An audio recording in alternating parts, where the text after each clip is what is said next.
नमस्कार मंडळी, मी रोहिणी, शेतकरी राजाची राणी. मी असेच आपले कमेंट बॉक्स चेक करत होते, की आपल्याला यूट्यूबवरून काय काय कमेंट आल्या ते पाहत होती. त्याच्यामध्ये मला एक कमेंट दिसली. कमेंट अशी होती, की तुम्ही कोणकोणते व्यवसाय करता? व्यवसाय हा आवड असेल तर व्यवसाय मनानेच निवडला जातो. तर माझा सगळ्यात जास्त आवडीचा व्यवसाय म्हणजे सगळेच आवडीचे आहेत, पण सगळ्यात सुरुवातीचा पहिला व्यवसाय म्हणजे दूध व्यवसाय.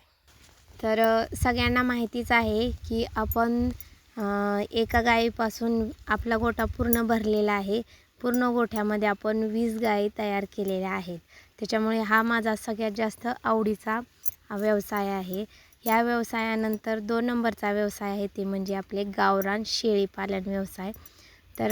गावरान शेळीपालन व्यवसायच्या नंतरचा तिसरा व्यवसाय आहे ते म्हणजे गावरान कुक्कुटपालन व्यवसाय, गावरान कोंबडी पालन करणे. आणि चौथा जो आहे हा म्हणजे गावरान कोंबडीची पिल्ले. माझा हा सगळ्यात आवडीचा व्यवसाय आहे, कारण छोटी छोटी पिल्ले काढून आपण इन्क्युबेटर मशीनमधून काढतो. तर अशा प्रकारचे माझे 4 व्यवसाय आहेत, जे मी माझ्या आवडीनुसार हे 4 व्यवसाय निवडलेले आहेत. थँक यू कमेंट केल्याबद्दल.